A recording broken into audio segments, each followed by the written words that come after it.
Bom dia, senhoras e senhores. Estamos aqui mais um dia. Você que vai assistir esse vídeo gravado, um ótimo final de semana. Peço desculpa ao pessoal aí que está aí, que acordou mais cedo, porque eu coloquei o link um pouco mais cedo hoje, com 15 minutos para iniciar a aula. Mas vamos tratar hoje das abordagens integrativas e práticas complementares, como nós estávamos falando, mas hoje a respeito da arte-terapia e das expressões simbólicas, né?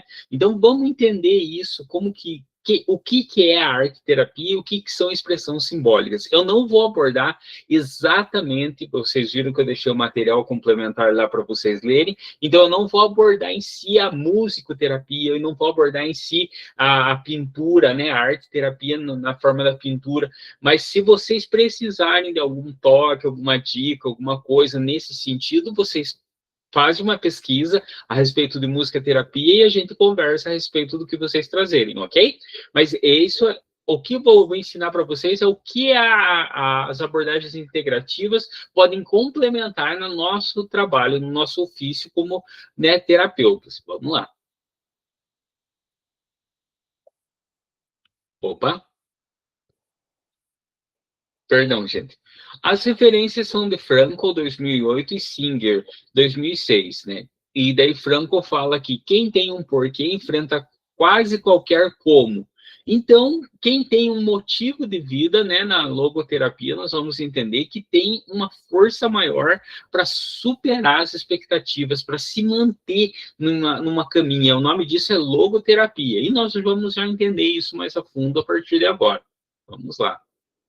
O objetivo dessa aula é compreender o papel terapêutico da arte, refletir sobre a espiritualidade como fator de resiliência e proteção e explorar a integração entre neurociência e práticas expressivas. Então, o objetivo dessa aula é entender como que nós conseguimos, como eu estava falando para os alunos aqui um pouquinho antes, evocar dentro de nós, lembra, né, mais uma vez falando, que invocar é trazer de fora para dentro. Nós invocamos um poder superior, nós invocamos Deus, né? E nós evocamos quem nós somos. E quem nós realmente somos, daí, dentro dessa natureza, a arte-terapia e a espiritualidade são fundamentais para que nós consigamos tirar dentro de nós quem realmente nós somos, ok?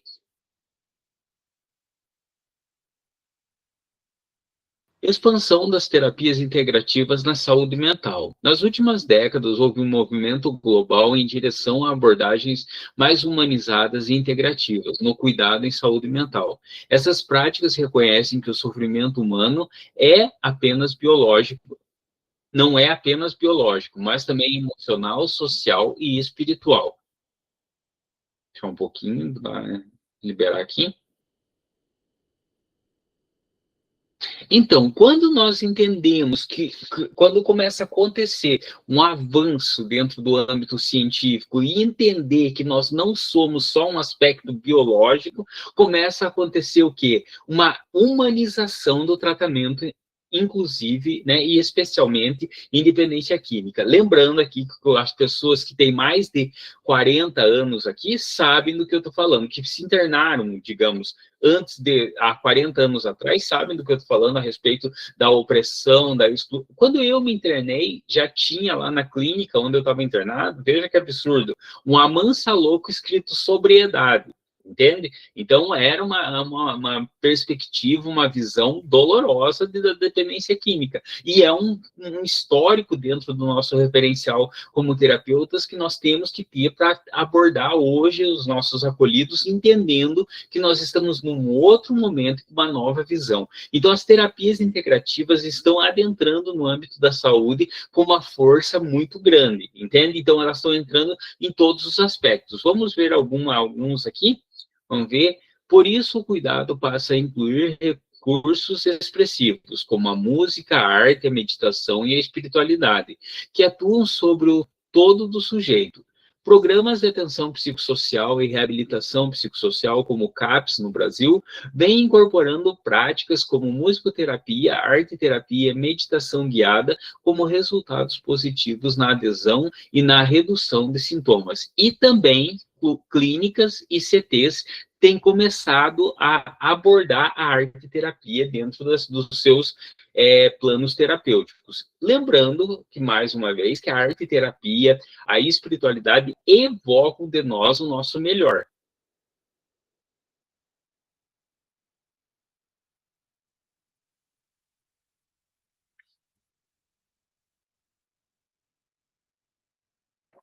Reconhecimento pela Organização Mundial da Saúde. A OMS reconhece a espiritualidade e a expressão simbólica como dimensões fundamentais do bem-estar humano, ao lado das dimensões física, mental e social. Isso significa que o cuidado integral deve incluir o significado e o propósito de vida, bem como o uso de formas não verbais de expressão emocional, como a arte e a música. Essa visão integra o paradigma da saúde ampliada, que não busca apenas ausência de doença, mas plenitude e sentido de vida. O que isso quer dizer, Reinaldo? Isso quer dizer que nós estamos tratando, a partir de hoje, a partir desse tempo que nós vivemos aqui e agora, nós estamos tratando da qualidade de vida e não do uso recreativo de substâncias como prática de enfrentamento. O que isso quer dizer? Isso quer dizer que não se trata mais, eu vou fumar maconha que faz menos mal que o cigarro, eu vou beber porque faz menos mal que a cocaína. Faz mal. Então, nós partimos do pressuposto que a qualidade de vida é o nosso ideal, a nossa busca dentro desse processo, dessa luta que é a dependência química, a busca pela sobriedade, com qualidade de vida. Entenderam a diferença do paradigma? Por exemplo, você trabalha a semana inteira e no final de semana você vai dizer, eu mereço. Sim, você merece um passeio no parque, ficar com a tua família, você merece jogar bola, você merece ouvir um teatro e assistir uma peça de teatro, você merece comer uma pizza. Isso sim você merece. Você não merece tomar uma cerveja para ficar um cara descolado, porque você já é descolado, entenderam? Então é uma nova visão de ser humano, uma nova visão a partir da qualidade de vida e não simplesmente do eu mereço. Como prática de enfrentamento, porque o uso de substâncias, se nós formos ver na história, é uma prática de enfrentamento à sociedade opressora, né, a sociedade que oprime as pessoas. Vamos lá. Importância no tratamento de dependências, lutos e sofrimentos existenciais. Então, essas práticas são especialmente eficazes em contextos de sofrimento psíquico profundo, como dependência química, ajudando a acessar emoções reprimidas. Espera aí, só um minutinho. Estamos falando aqui hoje de abordagens integrativas em saúde, Vinícius. O pessoal aí que está chegando agora, nós estamos falando de abordagens integrativas, ok? E complementares, para que nós possamos interagir melhor com o nosso trabalho. Então, dentro dessa perspectiva, a dependência química ajuda a arte-terapia e os sentimentos, a espiritualidade, ajudam a acessar emoções reprimidas, favorecer a autorregulação e reconstruir o sentido de vida perdido pelo uso da substância. Permitem, no luto, elaborar a perda por meio de símbolos e criação, dando forma ao que é difícil nomear. E o sofrimento existencial auxiliando na busca de significado e transcendência, conceitos centrais na logoterapia de Viktor Frankl. Nós já vamos entender quem que é esse cara que nós estamos falando tanto. Mas antes disso é importante entender que os processos que vocês vão poder trabalhar é com pessoas que vão passar por luto dentro da dependência química, como que a família trabalha o luto com o filho dependente químico. Mas eu posso atender esse tipo de situação? Você pode atender todo tipo de situação que fale a respeito da dependência química em âmbito do território nacional. Então, vocês estão fazendo essa formação técnica para que vocês possam interagir com todas essas deficiências sociais, entende? Então, tudo bem, ok, e nós precisamos entender que esse processo da arte-terapia e da espiritualidade, ela vai profundamente. Por exemplo, quando você escuta uma música, qual que é a melhor forma que tem de nós lembrarmos o nosso primeiro amor? Vocês lembram do primeiro amor de vocês? Dá um joinha para mim. A primeira pessoa que tocou no coração de vocês. Mesmo que você esteja casado, esteja com outra pessoa, a vida passou e tudo mais. O primeiro amor você nunca esquece. E é exatamente da mesma forma que as coisas que aconteceram naquele relacionamento também se repetem. Por exemplo, a música. Quando você ouve uma música, parece que você viaja lá dentro dela e chega lá naquela situação, naquela vez. Foi uma coisa inusitada, uma coisa legal, né? Que aconteceu a primeira vez, a sensação de estar apaixonado e tudo, né? E isso através de uma música, através do âmbito espiritual. Por exemplo, é tão profundo o âmbito espiritual que quando você entra num estágio de meditação, né, dentro do âmbito espiritual, você chega a atingir problemas da tua infância, problemas até, né, dizem algumas pessoas, eu não sei como isso se reflete dentro da logoterapia, mas em de outras vidas até você chega a entrar nesse processo de uma transcendência. O que é a transcendência? Sair do simples espaço que você ocupa e entender outros locais e tudo, através do quê? De uma oração, através da oração, você ora pela pessoa, entende? Esse processo é muito profundo e é muito útil para trabalhar a dependência química. O cuidado em saúde mental está se transformando. Curar também é ajudar o sujeito a reencontrar sentido e expressão, e que a espiritualidade e a arte são pontos fundamentais nesse processo.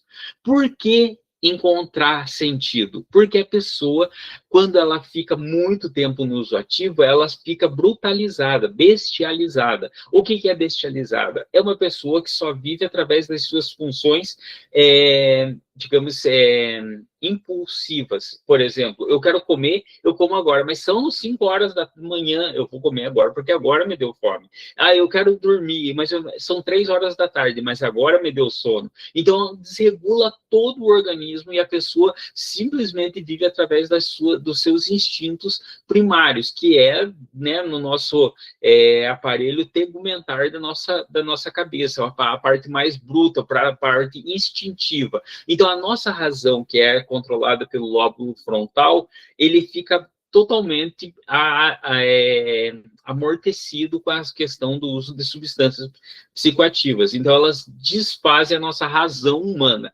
entende? Então, nós ficamos só através do impulso. Nós comemos porque temos que nos alimentar, senão nós morremos. Então, é dessa forma.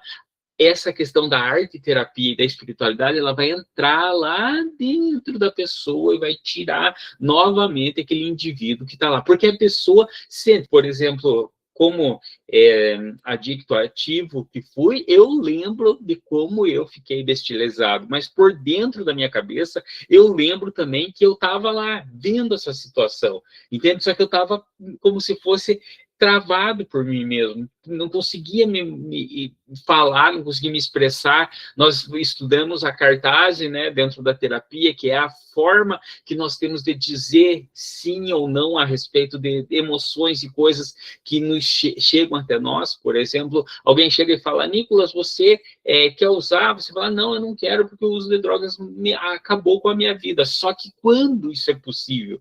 Quando você tem um espaço de reflexão onde você consegue interagir. Agora, como uma pessoa que nasceu no âmbito onde tem a substância, vive com pessoas que usam a substância, vai falar não?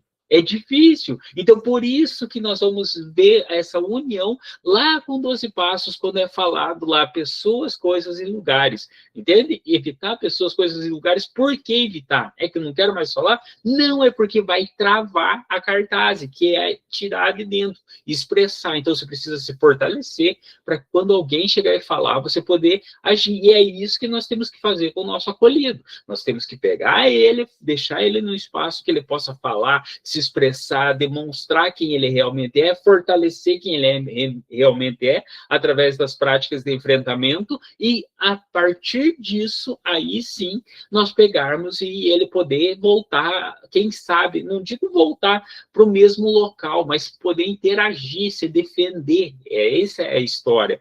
né? Por causa que é preciso se defender. Como assim defender os seus ideais, as suas ideias? É difícil. Por exemplo, eu não uso nenhuma substância. As pessoas falam, mas você não fuma um cigarro, você não bebe, o que você faz? Você faz o que da vida? Eu falo, caramba, cara, eu faço todo o resto. Eu só não bebo e não fumo, eu faço todo o resto. Cara, qual que é? Entende? Então, e é difícil, dentro mais ainda do nosso sistema capitalista, que visa essa questão do enfrentamento, principalmente através da bebida alcoólica e do cigarro.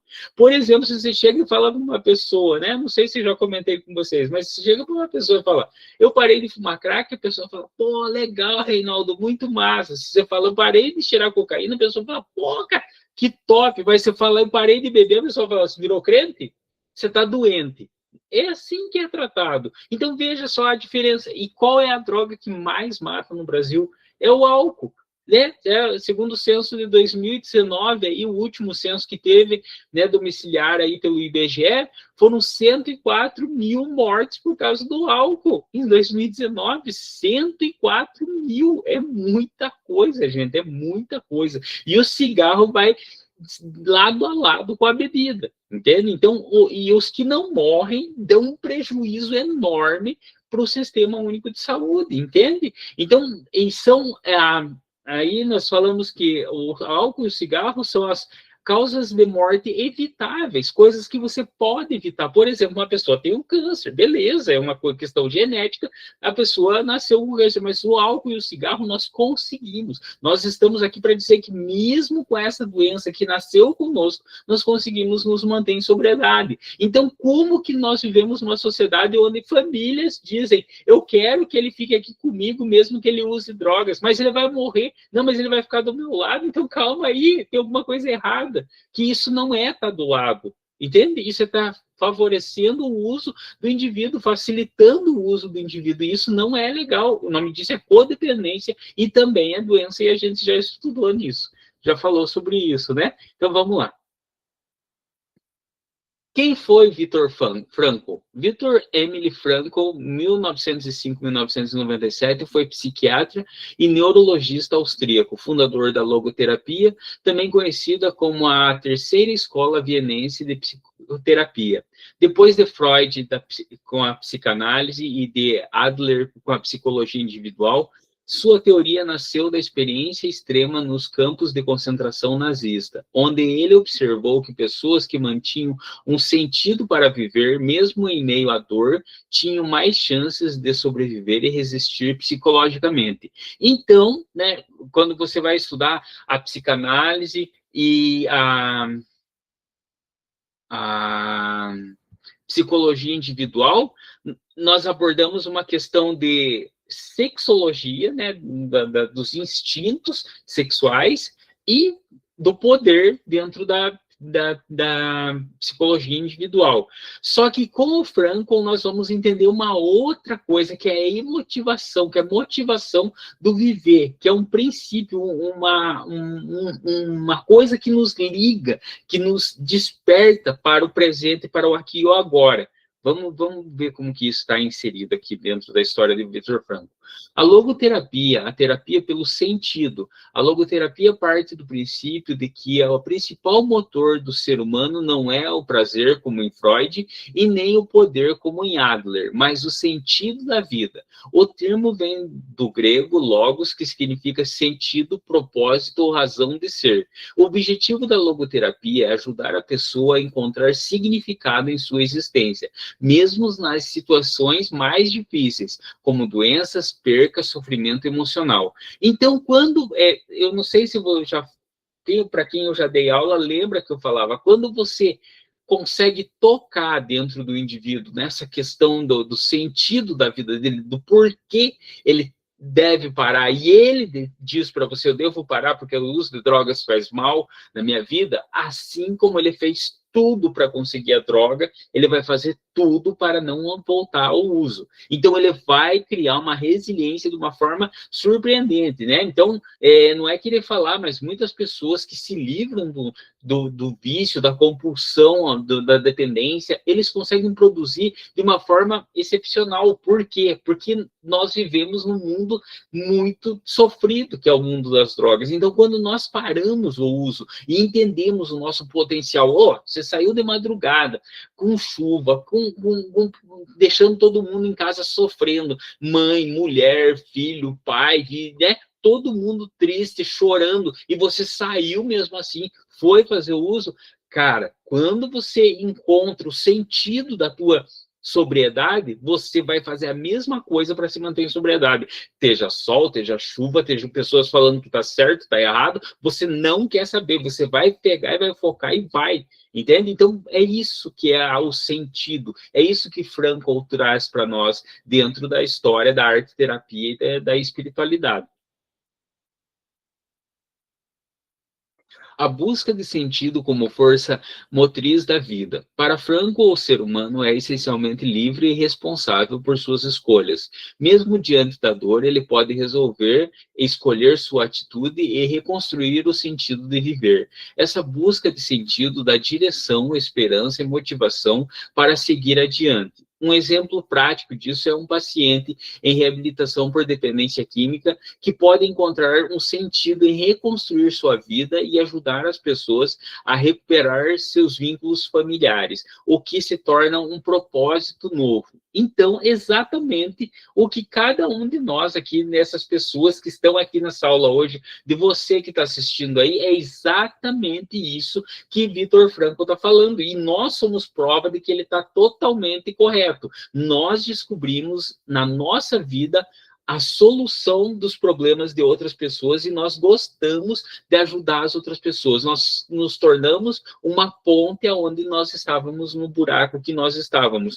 E isso se tornou um propósito de vida para nós. Nós devemos ter uma dimensão e cuidado para que nós não entremos naquele reflexo do endireitamento, onde nós vamos falar o que a pessoa tem que fazer, como a pessoa tem que fazer e onde ela tem que fazer. Vamos lembrar lá de Miller e Ronick, que eles falam que é o paciente que não é paciente, né? Que é o acolhido que determina como ele vai sair da sua adicção. Então, é exatamente o que Frankl está dizendo aqui. Nós temos uma escolha, e quando nós percebemos que nós temos essa escolha, tudo começa a mudar. Nós conseguimos novamente voltar a sonhar em ter uma vida da forma como nós queremos, e não como está instituída dentro dessa questão da droga. Sem contar que nós vivemos numa sociedade preconceituosa que aumenta e amplia isso de uma forma descomunal. Eu digo por experiência própria que uma das maiores libertações que eu tive foi sair da cidade onde eu estava, ou seja, pessoa, coisas e lugares.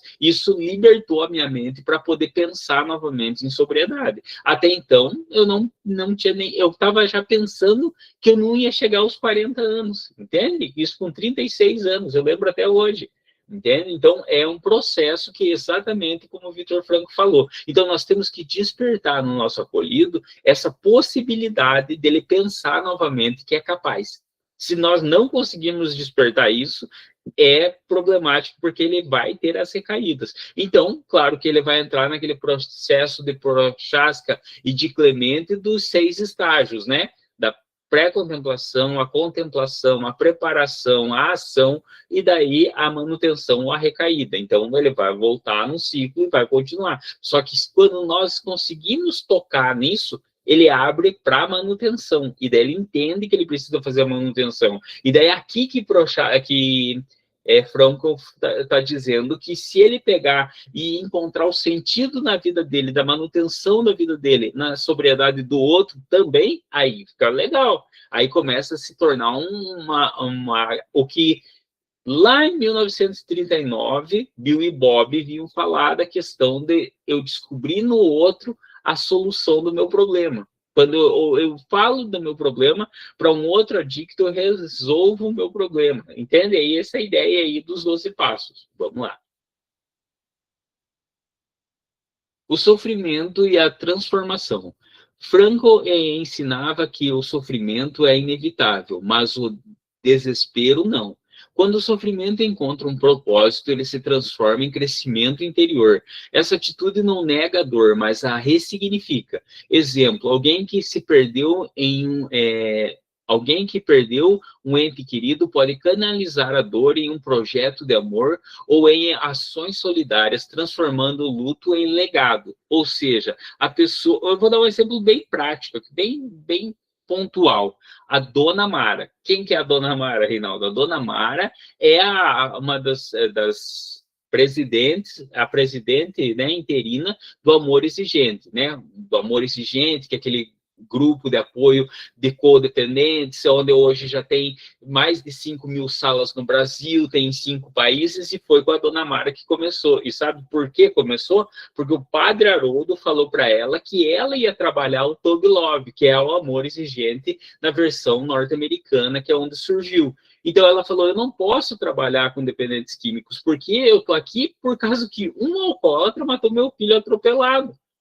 E ela falou, e o Padre Haroldo falou, exatamente por isso que você que vai fazer esse projeto, chamado Amor Exigente aqui no Brasil. Ela falou, eu vou colocar mais 2 princípios, vai ser 12 princípios, um por mês, e até hoje é os 12 passos do Amor Exigente. Entenderam? É isso, e é um legado, ela vai partir, né? Ela está com 80 e poucos anos, ela vai partir, o legado dela vai continuar totalmente dentro do processo. André, quando eu terminar, você é o primeiro a falar. Não esquece a pergunta, ok? Vamos terminar aqui, que é bastante conteúdo. A espiritualidade, segundo Viktor Frankl, para Viktor Frankl, a espiritualidade não é sinônimo de religiosidade. A espiritualidade representa a dimensão mais profunda e essencial do ser humano.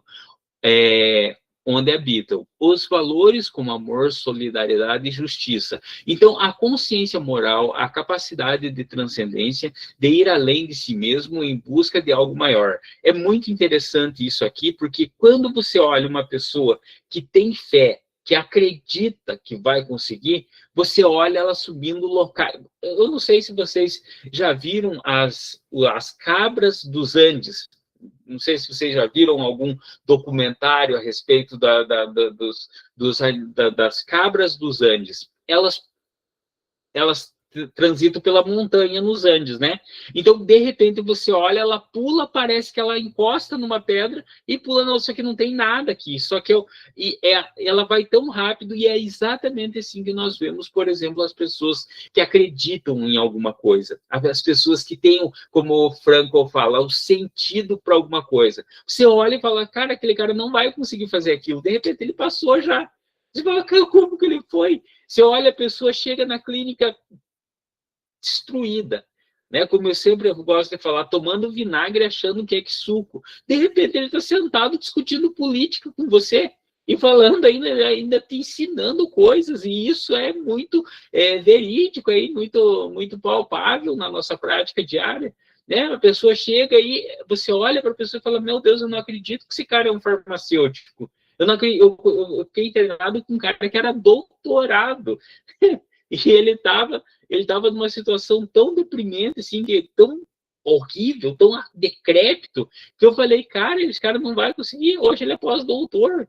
E eu pensei, né, no coração, falei, não, eu quero que ele consiga, mas olha como que ele está. Isso quebra até as nossas resistências, porque fala bem assim, pô, se esse cara conseguiu, eu vou conseguir também. E a gente vai para cima e a gente consegue. Por quê? Por causa da espiritualidade, que não é religiosidade, que é um sentimento de união com um poder superior.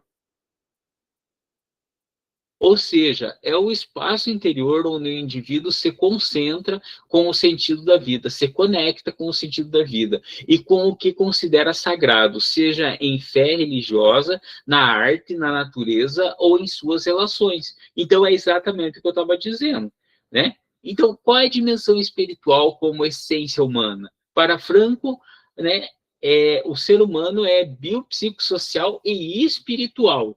Essa quarta dimensão espiritual é o núcleo saudável do indivíduo, mesmo quando ele enfrenta sofrimento psíquico. O que isso quer dizer, Reinaldo? Quer dizer que lá dentro de cada um dos indivíduos que nós acolhemos, que nós temos na nossa clínica, na nossa CT, no nosso atendimento, é um cara super 10, é uma mulher super 10, que está lá dentro daquela pessoa que está ali na tua frente, que às vezes tem comportamentos errados, que às vezes fala coisas que não tem nada a ver e tudo. Ali por trás de toda essa questão da drogadição está uma pessoa maravilhosa, entende como? É isso que deve nos motivar, esse deve ser o nosso sentido de busca, segundo Franco. Nós temos que olhar e ver essa pessoa atrás daquele indivíduo, assim como nós estávamos também. Por isso é muito legal essa questão de você ver a pessoa entrando na clínica e ela olhar para você, a transferência contra a transferência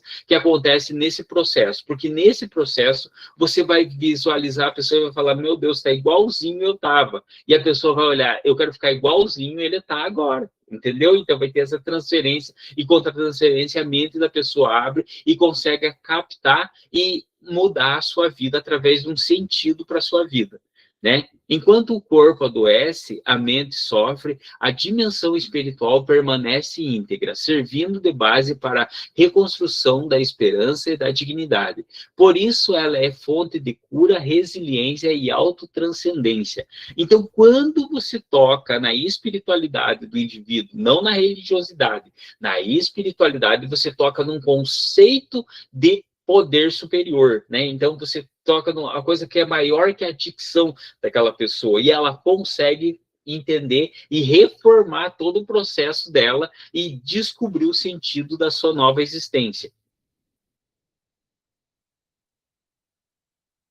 Espiritualidade como fator de proteção. A espiritualidade protege o indivíduo por quê? Porque dá sentido à dor e às perdas, evitando o vazio existencial, promovendo esperança, propósito e sentido de continuidade, reduzindo comportamentos autodestrutivos como abuso de substâncias, favorecendo a conexão social e o sentimento de pertencimento. Todo indivíduo que é espiritual, ele é totalmente unido com o seu próximo. Vocês já perceberam quando uma pessoa é espiritual, ela chega daí, meu irmão, como é que você tá? Vai lá, dá um abraço, conversa. A pessoa parece que cria um ambiente de entrosamento em volta dela, porque é exatamente isso que a espiritualidade faz conosco, né? Faz com que nós nos olhemos e nós nos sinta no lugar do outro, sempre com aquela empatia, com aquele respeito, com o movimento de evocação de dentro da pessoa. Oi, tudo bem? Quem é você? Como é que você está? De onde você veio? Esse processo é maravilhoso e ele modifica, ele transforma vidas, entende? E quando você toca nesse processo espiritual da pessoa, e eu tenho que falar para vocês que todos temos. Mas aquela pessoa não é espiritual. Não, ela não está espiritual, porque todos somos parte de Deus, né? Não somos todos filhos do mesmo pai, então todos temos a mesma força, a mesma conexão, o mesmo aspecto. Uns não desenvolvem, porém está tudo ali, entende? Então nós temos que achar esse processo e dentro da arte terapia, da espiritualidade, nós conseguimos focar nisso como terapeutas. Quando nós aplicamos uma musicoterapia, nós chegamos lá e, como eu estava falando no começo da aula aqui, nós trabalhamos um racionais. Mas não pode ouvir música ativa. Não, mas nós vamos trabalhar a letra da música. Nós vamos fazer uma arte terapia. E daí você vai ver lá que quando o Guina, que é o músico lá do Racionais, escrevia as músicas, ele não queria que ninguém usasse droga. Ele falava, pô, que vida desgraçada é essa do indivíduo se matar por causa da droga, perder tudo, vender tudo que tem, trocar tudo por causa da droga. Isso é vida. Entendeu? Então, quando você reflete a respeito dessa questão, tira todo esse processo que falam que as músicas fazem apologia ao crime. Não é isso. É a realidade da periferia, uma outra história. Então, a pessoa vai olhar isso, vai estudar isso, vai falar, realmente, agora não cabe a mim esse processo. Eu vou voltar para o meu processo, que é o processo de sobriedade. Entendeu? E você vai estar direcionando isso aí, é totalmente diferente. Aí, quando ele ouve a música no rádio, ele vai lá e ele mesmo troca. Entendeu? Lembra da terapia cognitivo-comportamental? O comportamento muda a cognição, que muda o comportamento. Não é o comportamento que muda, não é a atitude que muda o comportamento, é a ação que muda o comportamento, que muda a cognição, que vai mudar o comportamento novamente. Estudos contemporâneos em psicologia da saúde e neurociência, como os de Singer, 2006, reforçam que a espiritualidade está associada a melhores níveis de menores níveis de estresse e ansiedade, melhora da imunidade e maior satisfação com a vida. Então, são benefícios. Por exemplo, você fala assim, Reinaldo, mas eu não acredito nisso. Então, lembra aquele dia que você brigou com teu pai, ou brigou com a tua mãe, ou brigou com a tua mulher, ou brigou com o teu marido, e aquilo começou a corroer você por dentro. Você não conseguiu dormir, você não conseguiu comer, e se continuasse brigado, e daí você foi lá e conversou. E daí, do nada, passou toda aquela aflição, toda aquela angústia, toda aquela amargura. Por quê? Porque esses sentimentos de estresse, e a questão da nossa saúde está muito ligada à forma como nós vemos a nossa vida e à forma como nós vivemos a nossa vida. Se nós vivemos a nossa vida com uma qualidade de vida, a nossa vida começa a se tornar maravilhosa e nós não começamos. Isso prolonga a nossa vida em anos, né? Estudos aí demonstram que você consegue prolongar a sua vida em muitos anos se você tiver uma questão alimentar, uma questão de saúde, uma questão de exercícios, mas também uma questão emocional positiva, uma questão espiritual de amparo, entende? E a arte terapia e a espiritualidade agem exatamente nesse local, ok? Espiritualidade e logoterapia. Na logoterapia, a espiritualidade é a dimensão do sentido. Ela permite ao ser humano descobrir um propósito para existir. Mesmo em meio ao sofrimento, Franco chamou isso de autotranscendência, a capacidade de sair de si e se dirigir a algo ou alguém que dê significado à sua existência. Um exemplo é uma pessoa em recuperação que pode encontrar sentido ao dedicar-se a ajudar os outros que passam pela mesma dor, transformando sua história em serviço e compaixão. Exatamente o que nós estávamos falando a respeito da nossa própria história como terapeutas. A maioria de nós, terapeutas em dependência química, passamos pela questão da adicção ativa ou pela codependência, ou nos importamos com a questão da dependência química e como isso está instaurado em âmbito social. Nós entendemos que existe preconceito, discriminação, estereotipação, né, aquele estereótipo do drogado, do dependente químico, é drogado, é mal falado, é uma questão totalmente no âmbito social desumana. Então, as pessoas da área da saúde que não tiveram contato com a codependência ou não tiveram contato com a dependência, eles se amparam dentro desse processo porque é horrível, né? E sempre tem alguma pessoa que é próxima que é um adicto ativo. Espiritualidade e fatores de proteção. O que são fatores de proteção?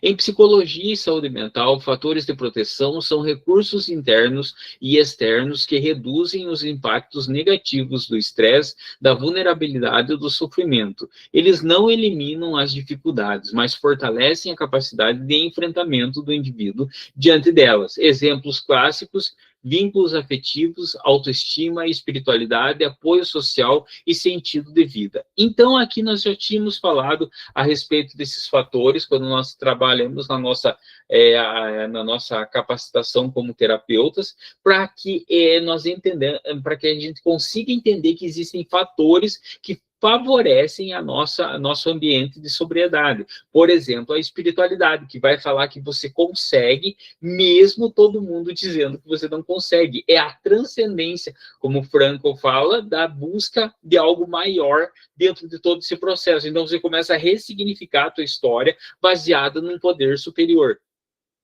que te apoia, né?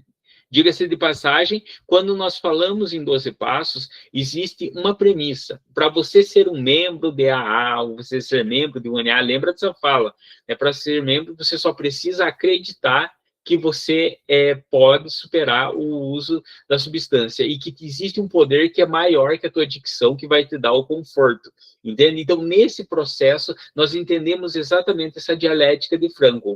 Nós acreditamos num sentido, e essa crença nos dá um sentido de uma nova vida.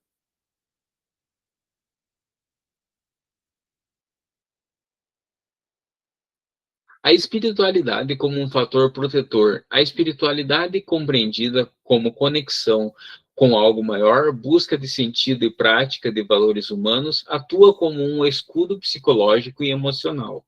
Ela ajuda o indivíduo a dar significado às adversidades, evitando o vazio existencial e a desesperança. Quando nós estamos no uso ativo, tanto dependentes químicos como codependentes, né, que tem a questão de todo o problema com a dependência química dentro da sua casa, vamos colocar alguns pontos principais. É horrível, né? Eu não lembro, não sei como que vocês agiam, mas quando eu me encontrei perdido, digamos assim, eu não conseguia conversar, falar com ninguém que vivia em sobriedade. Então, eu me escondia de pessoas que não faziam uso de substâncias, né? Então, eu só conseguia conversar com pessoas que, de alguma forma ou de outra, estavam direta ou indiretamente relacionadas com o uso. Se não fosse uma pessoa que vendia substâncias, se não fosse uma pessoa que fazia uso da substância, eu nem parava para conversar. Da mesma forma, um codependente. Como que uma mãe, um pai, vai chegar numa roda de amigos onde está todo mundo falando, meu filho está fazendo medicina, meu filho foi fazer farmácia, e o teu filho, como é que está? Você fala, pô, cara, meu filho está internado, meu filho está no mundo das drogas, meu filho virou morador de rua. Como é que eu vou falar isso? Isso gera o quê? Um isolamento. Porém, a espiritualidade, como um fator de proteção, ele tem exatamente essa dimensão de um escudo, aonde que nós ouvimos do poder superior claramente, né, uma direção de que nós podemos, que nós vamos conseguir. E isso é totalmente real, é totalmente visível, né, dentro da nossa vida. Não estou falando de religião, estou falando de sermos seres humanos e que pessoas que buscam a vida, que querem viver uma vida boa, porque todo mundo quer viver uma vida saudável, uma vida prazerosa. Nós entramos, eu acredito ainda naquela velho ditado que diz que se você soubesse que a droga ia te levar para todo esse inferno que você passou, você teria usado, né? Se você soubesse realmente, no sentido ali que eu digo, compreender mesmo a situação, você teria usado? Eu, particularmente, não teria usado mesmo, cara. Muitas pessoas vêm falar para mim, mas você não seria a pessoa que você é hoje se você não tivesse usado. E eu sou sincero e falo para a pessoa assim, olha, eu não sou tão bom assim quanto você está pensando, não. Né? Eu não precisava ter passado por tudo isso. As pessoas falam, você precisava, sim, nesse sentido, eu precisava desse conhecimento, porém, não no uso de drogas. Não é, eu preferia estar com relação com o âmbito familiar e tudo. Fazem 10 anos que eu não vejo ninguém na minha família. Né? Eu casei, eu tenho uma nova família e tudo, e eu não converso com a minha família. Né? Então, não tem mais 10 anos, não, 12 anos, já está indo para quase 13 anos já. Então, é horrível essa situação, é horrível dizer isso e as propensões que o uso se tornam na nossa vida. Porém, a espiritualidade tem esse poder, e comigo teve, né? Comigo, eu estou falando da minha experiência prática, teve esse poder de ser um escudo para mim e falar para mim que eu consigo. Você pode, você vai conseguir, continua, para de dar ouvido a coisas da tua cabeça, para de dar ouvido o que dizem, o que estão falando, e vai para frente, entende? É exatamente isso, né?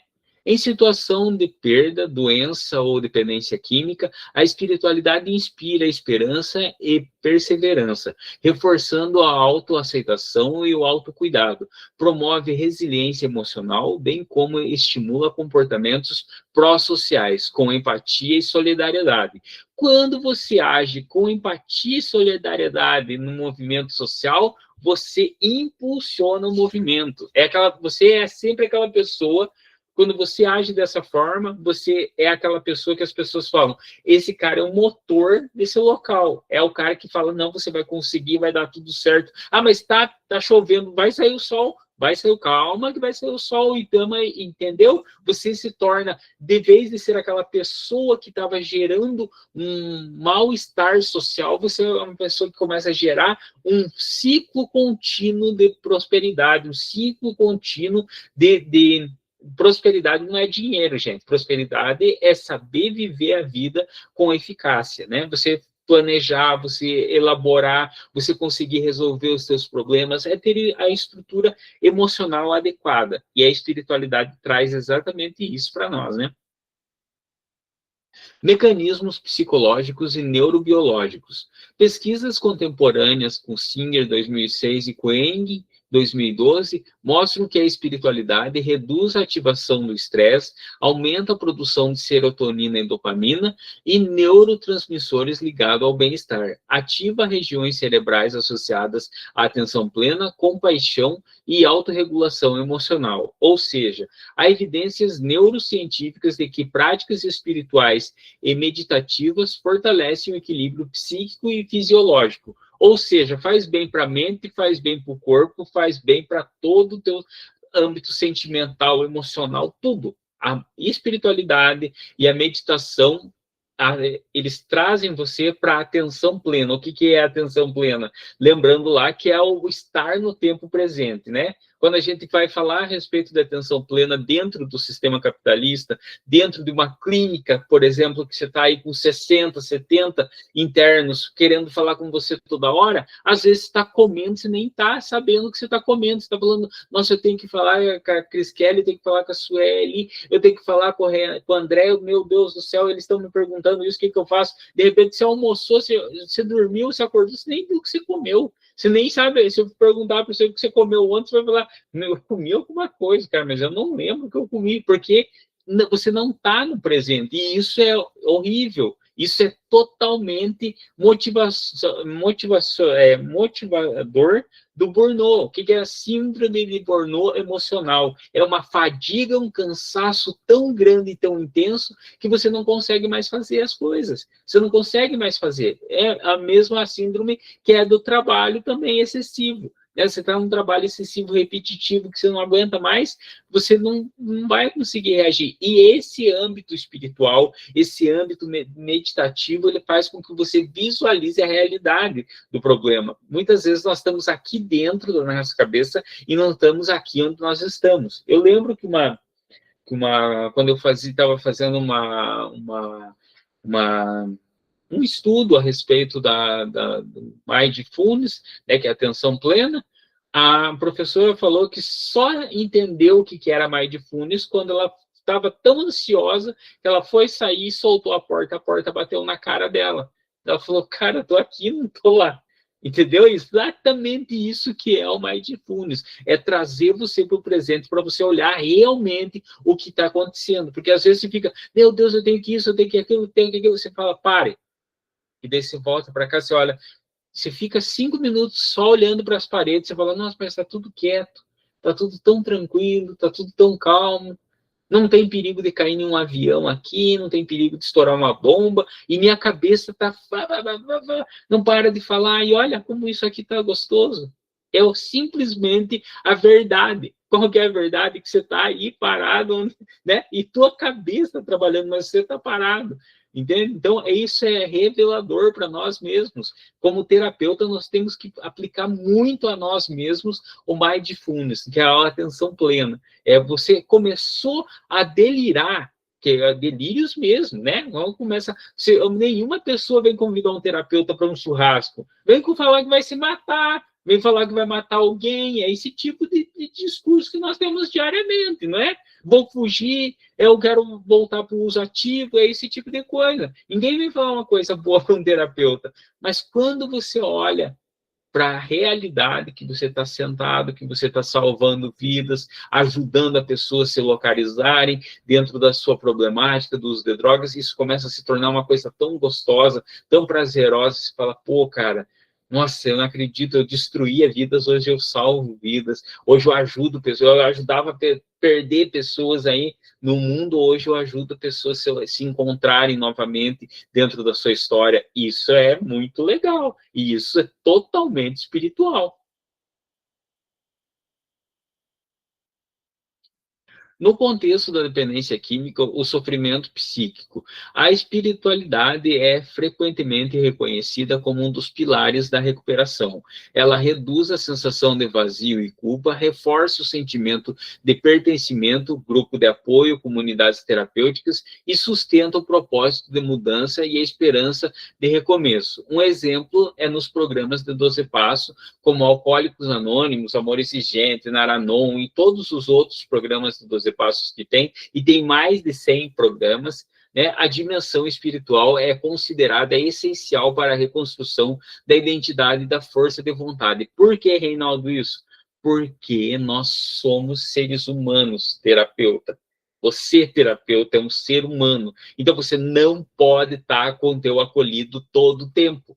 Entende? Então, ele precisa ter alguém todo o tempo com ele. E quem que está todo o tempo com nós? O nosso poder superior. Seja da forma como nós o entendamos. Seja da forma como nós nunca estamos sozinhos, sempre tem esse poder superior, né, atrás. Mas eu não acredito, Reinaldo. Beleza, então não ter ninguém ao teu lado nesse momento é o poder superior, e você se sente favorável e favorecido por essa questão, essa concepção de não ter nada além de você no espaço, e isso é aliviante. Você olha, você fala, pô, cara, Deus é muito legal, e daí você começa a pensar. Se você começar a pensar na grandeza que é a própria existência humana, cara, já acabou todos os teus problemas. Porque se você começa a falar, poxa, eu acordei, eu dormi, foi gostoso, como que isso funciona? Se vocês sabiam que quando você olha, a imagem que você olha, ela está de ponta cabeça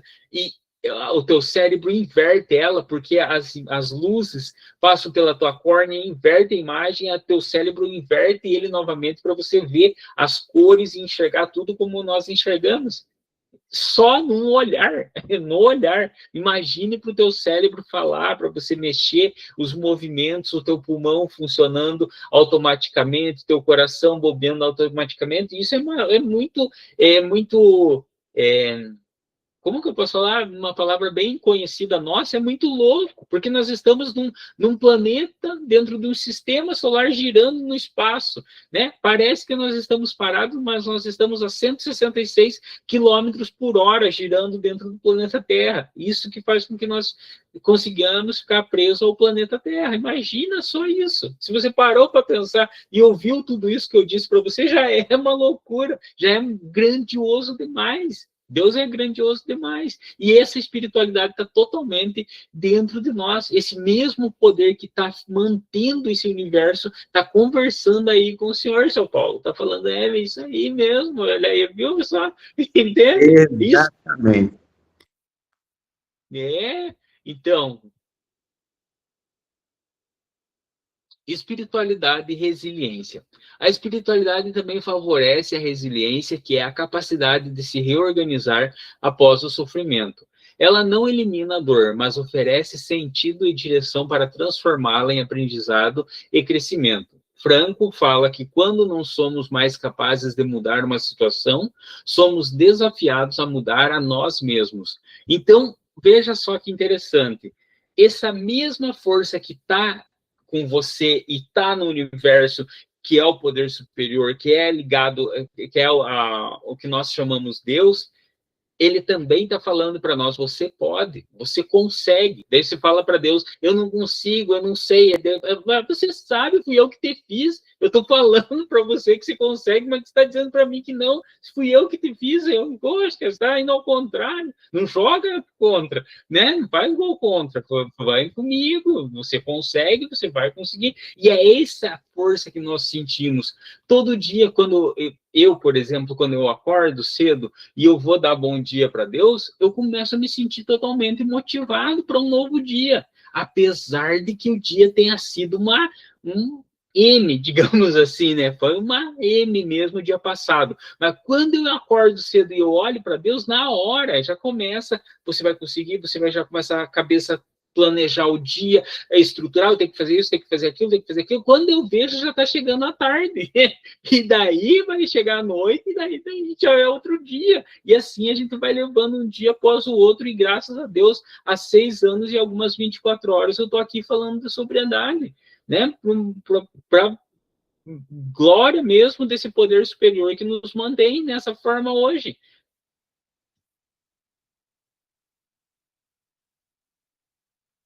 O que é expressão simbólica? A expressão simbólica é a capacidade humana de comunicar emoções, ideias e vivências por meio de símbolos, e não apenas de palavras. O símbolo é uma ponte entre o consciente e o inconsciente. Só um minutinho, gente. Então, a ponte é o símbolo é uma ponte entre o consciente e o inconsciente, entre o que sentimos e o que conseguimos expressar. Na arte, na música, na dança ou na escrita, o ser humano transforma conteúdos internos, muitas vezes inefáveis, em forma visíveis, audíveis ou táteis. Esses símbolos traduzem o indivisível, permitindo que o sujeito deforma cor e som aquilo que vive internamente. Por exemplo, eu coloco aqui num exemplo, mas eu vou dar o exemplo já antes para vocês, que é o exemplo de uma ponte. Você olha o teu acolhido desenhando uma ponte quebrada. De repente ele olha para você e fala, poxa, tinha que ligar para minha família. O que isso quer dizer? Que ele olhou aquela ponte quebrada e ele imaginou a estrutura da vida dele quebrada com o relacionamento familiar. Então, puxa, tem uma ponte quebrada exatamente no meu relacionamento familiar. E daí isso é maravilhoso, porque através de um desenho, através de você pegar simplesmente um papel e um lápis e entregar para cada um ali no momento, né, certo, dentro do teu cronograma, tudo certinho. Mas a arte terapia é isso, você pegar e entregar a mesma questão, ouvir uma música, colocar uma música de meditação guiada, fazer uma meditação guiada, mas principalmente na questão da arte, você entender que cada desenho, cada traço é uma forma inconsciente de expressão, né, do que está acontecendo na vida daquele sujeito. Por isso, muito Freud estudou os sonhos, né, os sonhos como forma de expressão do nosso inconsciente, né. Foi Freud que idealizou essa ideia de inconsciente. Até então não se tinha, só se tinha um aspecto físico. Então você saiu do físico, não tinha mais nada.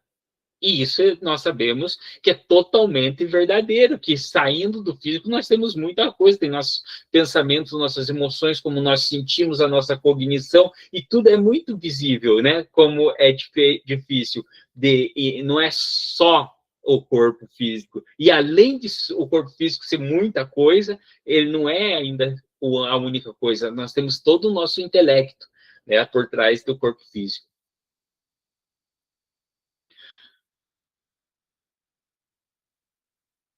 Raízes teóricas da expressão simbólica. A ideia de expressão simbólica tem base na psicologia analítica de Carl Gustav Jung, que via o símbolo como manifestação natural do inconsciente coletivo. Para Jung, a criação simbólica permite a integração psíquica, ou seja, a reconciliação entre partes fragmentadas da personalidade. Então, quando ele fala que nós somos uma manifestação natural do inconsciente coletivo, quer dizer que nós aprendemos uma estrutura que já está pré-determinada antes de nós. Então, a nossa cognição é formada dentro disso. O que nós sabemos que é certo, o que nós sabemos errado é socialmente instituído. Né? Nós sabemos que é certo e que é errado, porque a nossa sociedade fala que é certo e errado. Eles falam assim, como que você sabe disso, Reinaldo? Se você for pegar os pigmeus da Nova Guiné, eles adoram os seus mortos através de uma forma esquisita, que é se alimentando deles. Isso é dentro da ideia, dentro dessa formação social deles, totalmente viável e linda. Por quê? Porque eles falam que não existe um lugar melhor para um ente querido que dentro de você mesmo depois que ele morre. Isso não é bonito? Falando assim? Só que é dentro dessa história eles comem os mortos. E daí? é diferente para nós, mas é socialmente criado. Então, nós vivemos nessa sociedade com senso de valores socialmente criados.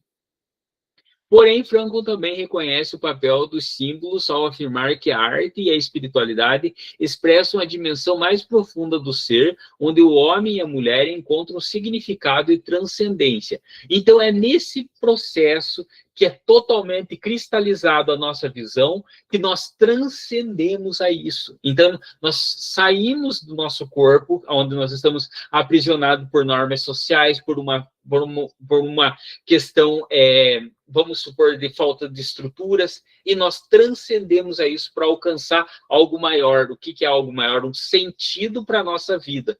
E daí nós voltamos com esse sentido, e daí você olha aquela pessoa que está caminhando, ela não para, que ela só progride, você fala, esse cara tem alguma coisa diferente. Ele tem um sentido para a vida dele.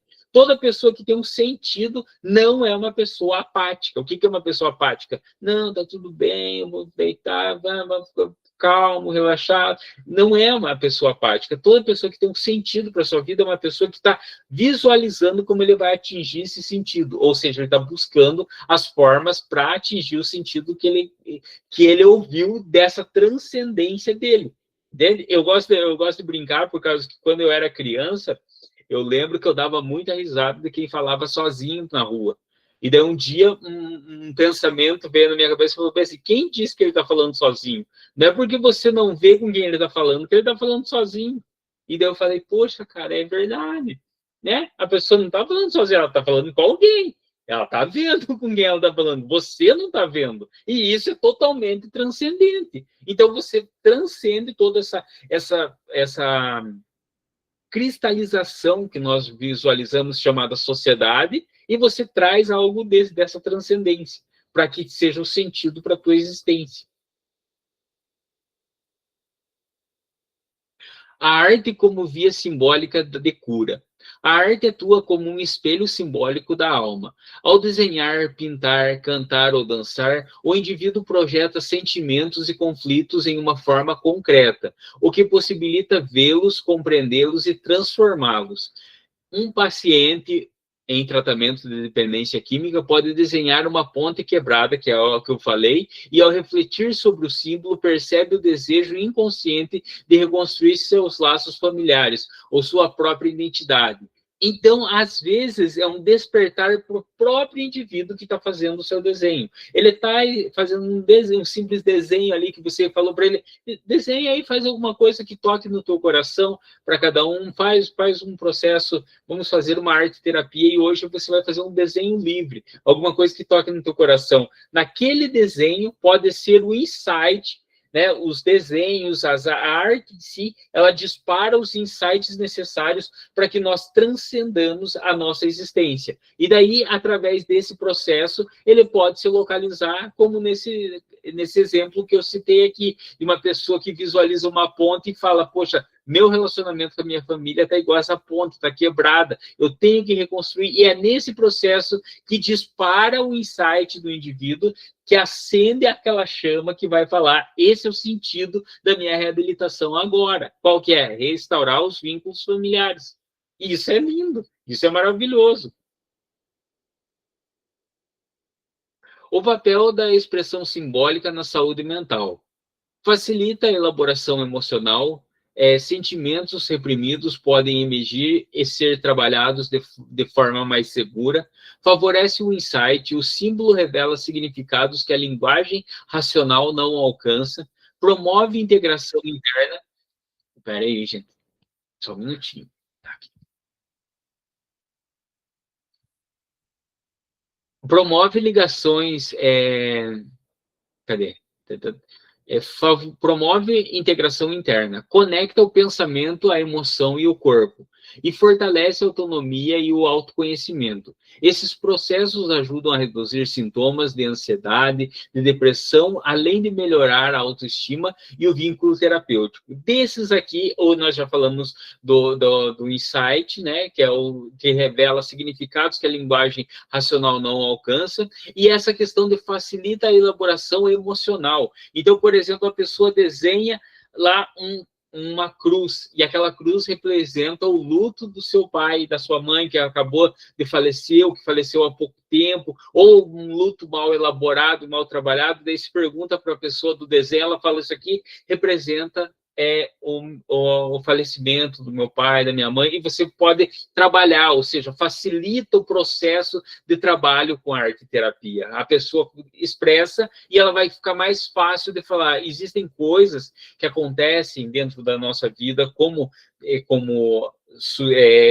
em geral, né, na vida em geral, que nós não conseguimos nos expressar. Entende? Então, lembra da cartaz? Exatamente, nós não conseguimos dizer, mas, porém, às vezes, através de um desenho, isso começa a ficar mais claro e começa a ficar palpável para nós, terapeutas. Então, você dá um desenho para um acolhido fazer, e ele te entrega de volta, você pergunta para ele o que esse desenho quis dizer. Ele vai falar para você, às vezes, um passarinho representa um trauma de infância. E daí você fala: pô, caramba, através desse simples desenho que ele fez aqui, de um sol com um passarinho, contou a história de uma vez que ele foi molestado e estava entardecendo, entende? E ele olhava os passarinhos e tudo, e ele contou aquela história através de um simples desenho. Entenderam o poder que tem de evocação a arte e a espiritualidade? É mais ou menos nesse sentido. Vocês estão entendendo, gente? Desculpe que eu falo demais, mas é assim mesmo. Mas é para acabar o conteúdo. Vamos lá, está acabando já. Expressão simbólica e espiritualidade. A expressão simbólica também tem uma dimensão espiritual e transcendente. Criar, cantar, dançar ou pintar é uma forma de participar da própria criação da vida, um gesto de conexão com o sagrado, com o sentido e com o todo. O ato criativo torna-se assim um ato de transcendência, onde a pessoa se sente parte de algo maior e reencontra o propósito de existir. Dessa forma, a gente chega ao final dessa aula. Eu agradeço a participação de cada um de vocês. Muito obrigado por mais essa manhã. Força e paz a todos e a todas. E agora vamos começar as nossas discussões. Que é o André, abre o microfone e fala. André, pode falar à vontade. Você estava falando... Tá falando do amor de... Tá ouvindo agora? Tô. Uhum. Se fala do amor de gente, eu sou fruto lá do Padre Haroldo, entendeu? E eu sou cria dele, na verdade, né? E nas visitas, ele obrigava a família, assim, ia ao amor de gente, sem o cara do amor de gente, não podia visitar o acolhido. Então, tem muitas clínicas que deixam a desejar isso, só pensa em cuidar do acolhido, mas esquece de falar para o acolhido, a mãe se tratar também para lidar com ele limpo, porque ela não sabe lidar com ele limpo, só sabe usar daquele estado. E às vezes muita recaída é por causa que a família não foi tratada.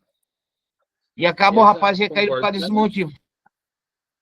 Exatamente, é o que nós estudamos em codependência. Falando nisso, nós estudamos, né, família, codependência e redes de apoio, né? Vocês estudaram também comigo estratégias de mudança e prevenção da recaída também, e nós estudamos agora abordagens integrativas. O que vocês quiserem colocar dentro desse âmbito que foi trabalhado, fiquem à vontade. É a nossa última aula, né? Até agora, por enquanto, né? Até o professor Adriano dar um veredito contrário, é a nossa última aula. Mas vamos lá, Paulo, por gentileza, pode abrir o microfone e falar.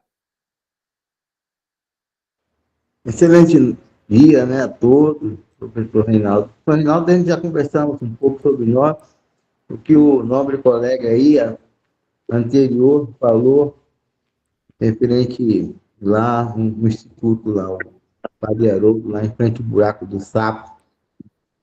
Eu também... Exatamente. Eu fiz parte dali também, né, e tive a oportunidade, né, de estar com o Dimas, com o Marco. Dimas foi motorista. Eu sei de casa, então, eu conheci você, então. Aí. Então, assim, mas voltando lá à questão da aula, o professor Reinaldo, ele Ele falou sobre simbologia, falou sobre desenhos, como se manifestar, como você se aproximar, referente à espiritualidade. É uma aula ao qual ela é muito abrangente. Sabe? Se cada um, eu pegar e me dedicar a cada coisa, porque essa aula é gravada, eu vou vê-la ela por mais vezes, tenho certeza, garanto isso. Por quê? Porque eu estou num local onde eu até agora posso mostrar. Até aqui, esse espaço eu posso mostrar. Mas mais adentro são símbolos, são alegorias, e tudo com seus significados. Tudo com seus significados.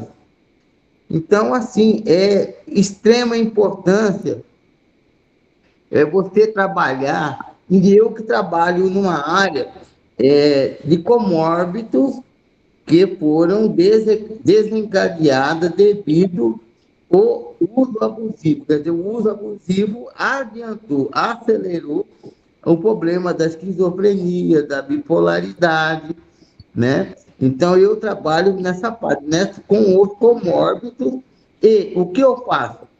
Eu faço assim, o dependente químico que ainda está em uma razoável consciência, né, ele prestar atenção no que ele está fazendo consigo, para que ele não chegue naquele nível, ele tome cuidado.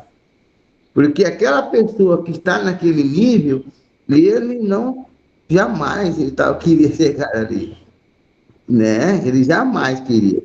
Então, nós já tivemos problemas de rua, nós já conversamos sobre isso. Então, a minha graça, a minha gratidão é referente a esta questão, né? As oportunidades. Hoje eu estou no município de Sinop, em Mato Grosso, né? Então, no segundo sábado e no último sábado de cada mês, eu tenho esse comprometimento. Não é compromisso, porque compromisso eu posso fazer 10 compromissos, mas eu estou comprometido com aquilo. Eu estou comprometido com a minha recuperação, com o meu tratamento. Eu estou comprometido em ajudar aquele irmão que está passando por aquela dificuldade. Então, é uma diferença entre compromisso e comprometimento. Eu tenho um compromisso de assistir a aula todos os sábados. Eu tenho um compromisso. Mas é o seguinte, pode haver um pequeno problema em que eu não estarei naquele horário. Eu vou deixar de estar comprometido com aquilo devido a uma coisa. Agora, eu vou deixar de estar comprometido por desleixo, por uma falta de ausência de conhecimento, de estar ali, comigo, em cima, comigo mesmo. Então, é muito importante, e isso é a paz espiritual. É ela que eleva, é ela que dá sustentabilidade a todas as coisas. É ela que faz com que nosso piso mosaico, porque, desculpa eu falar isso, me desculpe, eu não acredito que o diabo fez mal. Não. Eu acredito que ele foi deixado ser conduzido pelo mal. Entendeu? Por quê? Porque quem fez o bem, fez o mal. Fez junto. Ele fez igual ali. Agora é o seguinte, o que é que você quer para você? O que é que eu quero para mim?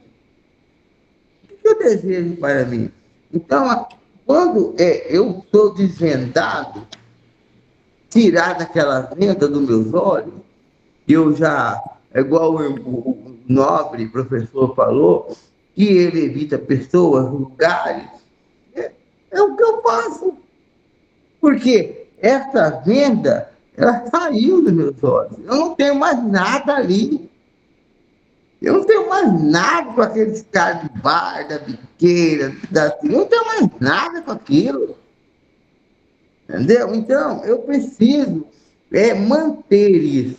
E eu só posso dar, desculpa, só para você concluir, eu só posso dar, professor, aquilo que eu tenho. Eu não posso dar aquilo que eu não tenho, não existe isso. Né? No mais, eu tenho dito. Gratidão. Exatamente, parabéns, seu Paulo, é exatamente isso. E eu falo para vocês, nunca mais na vida, nossa, vamos deixar a verdade sair da nossa frente. Qual que é a verdade? O uso de drogas faz mal físico, psíquico, biológico, social e espiritual. Não adianta você falar que hoje dá. Hoje eu vou tomar uma cerveja que vai dar. Para, não tem. Quantas vezes nós fomos lá tomar uma cerveja e não deu certo? Não vai ser agora, não vai ser daqui 2 anos, não vai ser daqui 10, não vai ser daqui 20 anos, né? O seu Paulo já tem muito mais idade do que eu e ele sabe do que eu estou falando, que quando ele falou que não dava mais, eu ainda era criança e ele lutou para tentar provar que não dá, que dava e não deu. E eu lutei para provar, e lutei com força para provar que dava e também não deu. Entende? Então, quando nós pegamos e questionamos essa nossa realidade, essa verdade, é exatamente o que aconteceu ali. Nós estamos sem a venda e questionando a verdade que destruiu a nossa vida. Né? E diga-se de passagem, destruiu de verdade, né?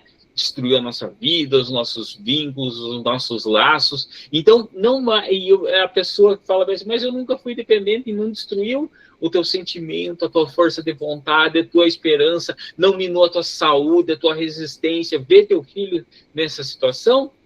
Mas eu só sinto. Então, você não sente a dor, a aflição, a angústia, é a mesma coisa, é tudo igual. É toda a mesma coisa, todo mundo na mesma caminhada rumo à sobriedade, entende? Então não vamos deixar sobre hipótese alguma que essa voz que às vezes acontece, que pode ser possível, não pode ser possível, né? Começou com essa história de, mas é só uma cerveja sem álcool. É assim que as pessoas recaem, né? Como eu sempre falo, a pessoa não vai levantar e vai direto para a boca de fumo buscar crack. Ele vai pegar e levantar e vai falar, vou tomar uma cerveja sem álcool. Cara, por que você está tomando uma cerveja sem álcool? Né? É irracional. É aquela visão racional, né, do inferno voltando quase para pegar. Então não vamos deixar isso acontecer novamente com a gente. Tem que ficar sempre alerta, sempre com o escudo levantado. A melhor forma de levantar o escudo, na minha forma de visão, é como o Frankl disse, descobrir o sentido dentro da nossa reabilitação para reabilitar também. Pode falar, seu Paulo. Isso é uma questão de ensinamento de muitos e muitos milhares de anos, né?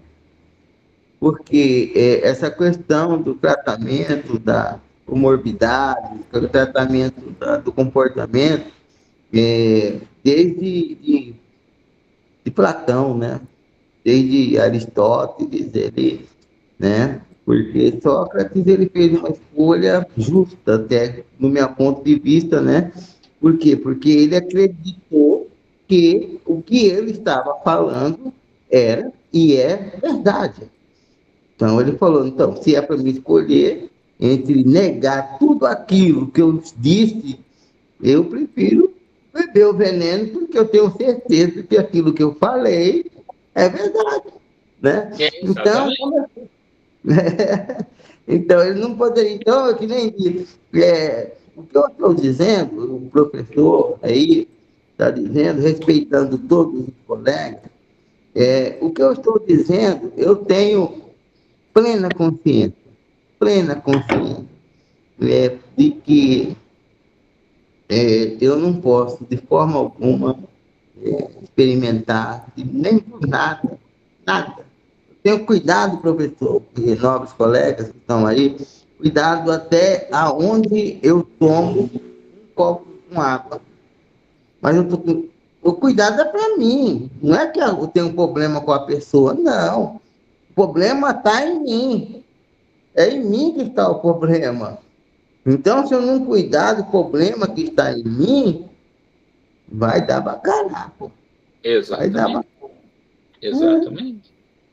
Seu Paulo, deixar a Cecília falar um pouquinho. Cecília, por gentileza, fica à vontade. Então, bom dia a todos. Bom Eu queria dia. agradecer muito pelo material, pelas aulas, pelo conteúdo.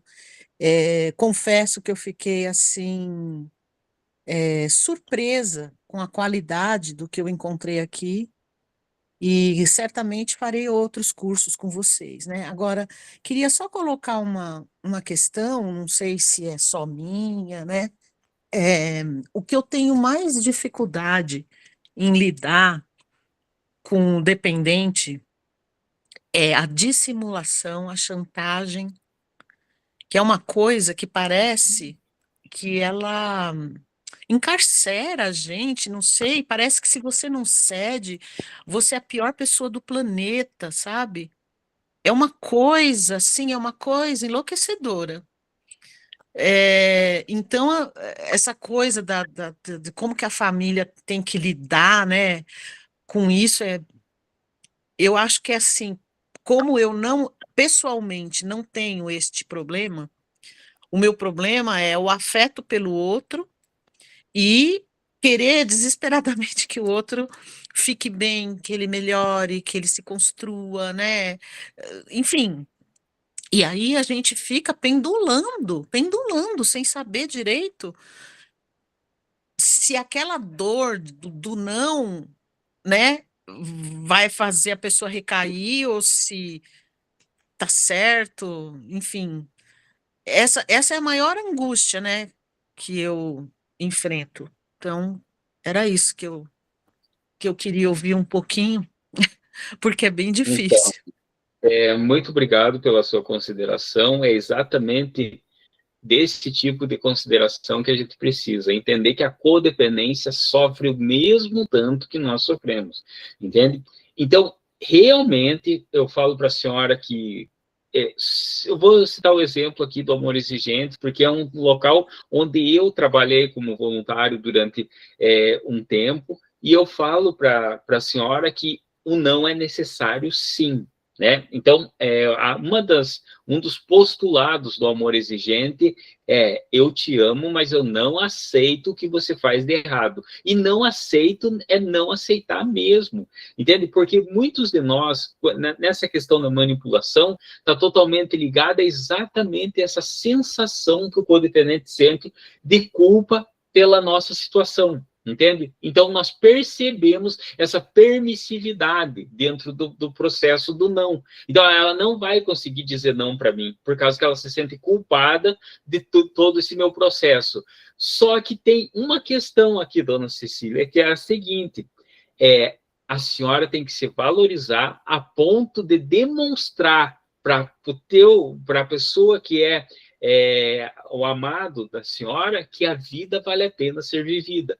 Não tem como uma mãe que está destruída sentimentalmente, emocionalmente, né, não consegue dormir, não consegue comer, fica em dúvida, demonstrar que a vida realmente vale a pena ser vivida. E é isso que o amor exigente e grupos de apoio de mútua ajuda e autoajuda fazem a senhora redescobrir a vontade de viver, mesmo que a pessoa, que o acolhido da senhora, que o amado da senhora esteja com esse processo, porque a senhora não pode mudar a vida do outro, mas mudar a vida da senhora pode incentivar e impactar a vida do outro. A senhora pegou sempre,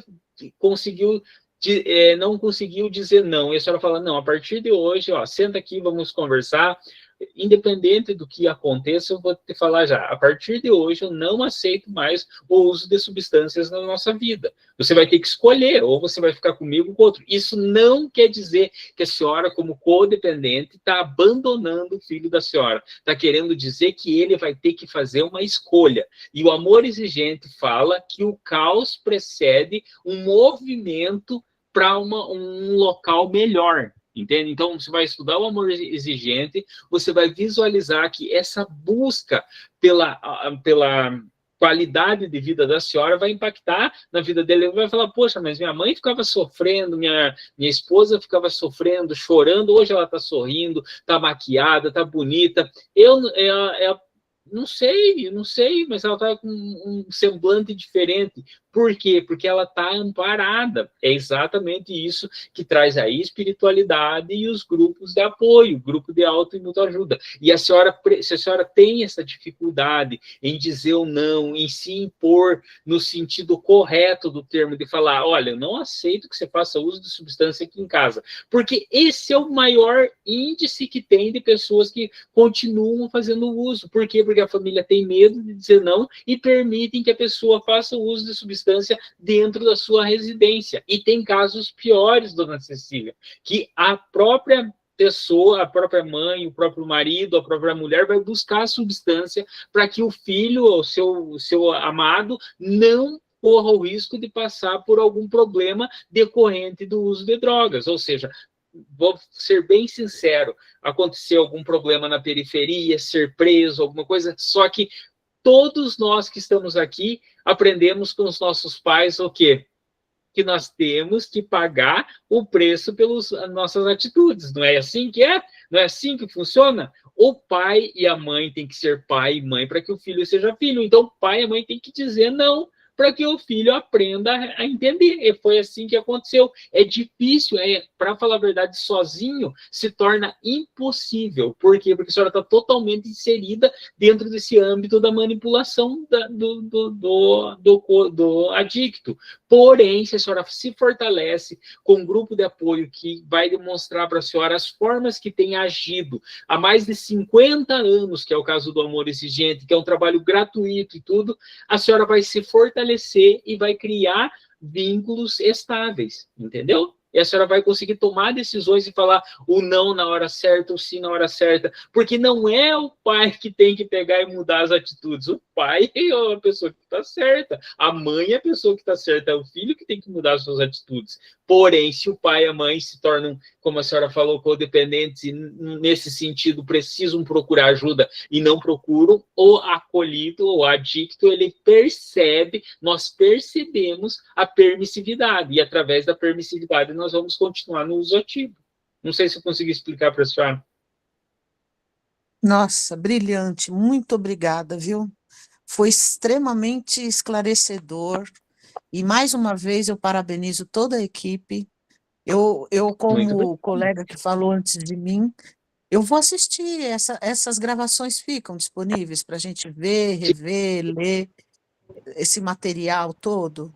Sim, tudo. E o que a senhora precisar também, pode chamar a gente no particular, procura a questão do amor exigente, de um grupo de apoio, tem amor exigente, tem Naranon, tem Pastoral da Sobriedade, tem a religião que a senhora quiser, aonde a senhora quiser, como a senhora quiser, tem um molde. Só que tem que ter a disponibilidade de fazer. É isso que é o problema, é o começo. É ter a coragem de ir participar. No primeiro grupo que eu estava do Amor Exigente, que foi quando eu senti o que minha mãe sentia, minha falecida mãe sentia por mim, porque ela não teve nenhum grupo de apoio, e eu vivi 25 anos no uso ativo de substâncias. A primeira coisa que eu vi foi uma mãe entrar chorando, desesperada, no grupo de apoio do Amor Exigente, e falar, eu estou no lugar errado, porque vocês estão aqui todo mundo dando risada, meu filho está nas drogas, e como que vocês podem dar risada? E daí ela sentou no grupo de apoio. Ela falou isso antes de começar a reunião e sentou. As mães que já estavam mais tempos ali, os pais, os irmãos, todo mundo deu uma risadinha, mas ficou quieto, ninguém falou nada, né? Sentiu ali, acolheu ela e depois começou a partilha. Quando começou a partilha, antes de chegar na metade da sala de partilha, ela já levantou a mão e falou: me perdoe, gente. Eu achei que tinha problema, entendeu? É porque é exatamente isso que o grupo faz, ele universaliza o problema que nós estamos sentindo. Por exemplo, muitas vezes acredito que a senhora mesmo falou, a culpa é minha, entende? Isso destrói. E daí, quando você está ali no grupo, as pessoas vão falar, nós todos temos esse mesmo problema e passamos por essa mesma questão. E daí, universaliza, você consegue reviver a tua vida. Entende? Esse que é o sentido do grupo de apoio. Ok? Gente, alguém tem mais alguma pergunta? Alguém gostaria de falar alguma coisa? Falta 3 minutos para nós acabarmos a nossa aula. Só para dar uma... Muito obrigada, viu, professor? É uma questão aqui. A minha família procurou se cuidar primeiro. A minha família procurou se tratar primeiro e me deixou, sabe? Falou, cara, se você está escolhendo isso para você, o problema é seu, cara. Eu tenho que cuidar disso. Viu, dona? E aí o que aconteceu? Se você quer isso para você, o problema é seu. Eu vou cuidar de mim, eu preciso viver, tá? Então, é independente. Então, faça isso que o professor Reinaldo, o nobre colega que falou aí, acabou de falar para ti. Procura amor de gente, pense em você. Porque se você não pensar em você, como é que você vai poder ajudar os demais? Não existe. Pode falar, dona Cecília.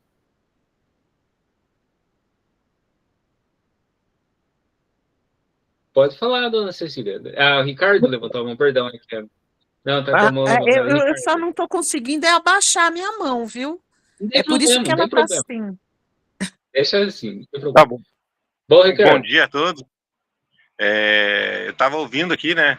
Foi muito boa a aula hoje. Nossa, Obrigado. Muito conteúdo, hein? Bastante conteúdo e a gente tem que aprender também a orientar os acolhidos, assim, né? Uma coisa assim muito importante que não dá para se desatentar, porque a gente é muito 8 ou 80, né? Ou é muito apático, ou dependendo do químico. Quando chega é muito apático, ou é muito fervoroso, né? E às vezes a pessoa vai, a espiritualidade é o caminho, daí vai, nem sabe o que é espiritualidade, nem entende o que é espiritualidade, já se enfia e entra na religiosidade, né? Daí fica obcecado, aí fica obcecado por algo, daí abre mão da parte mental, da parte emocional, e fica só por aquilo ali, né? E lá na frente a gente já sabe que o caminho provavelmente pode ser uma recaída, porque vai desequilibrar a balança, né? Ah, não, agora aqui, pronto, encontrei aqui, e daí fica obcecado por aquilo ali. Não é uma regra, às vezes dá certo, às vezes é o caminho da pessoa, mas na maioria das vezes não dá certo, né? Porque não existe uma regra absoluta para tudo, né?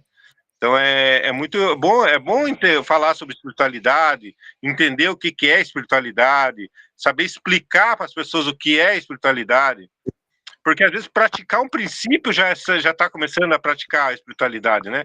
Você está sendo honesto num processo.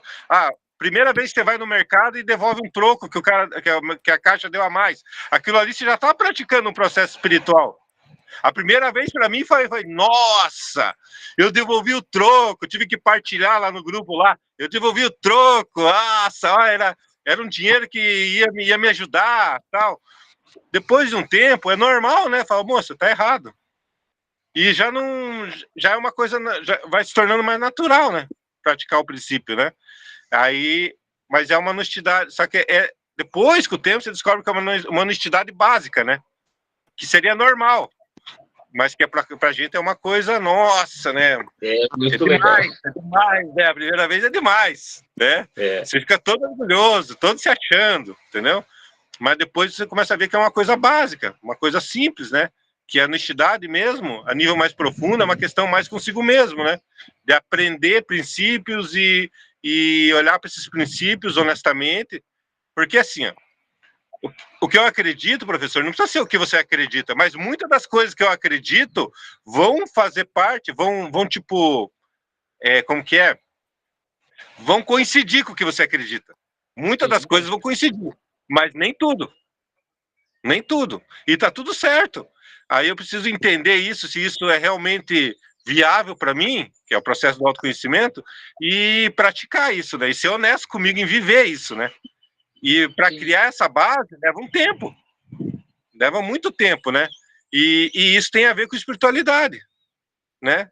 Tem a ver com estar...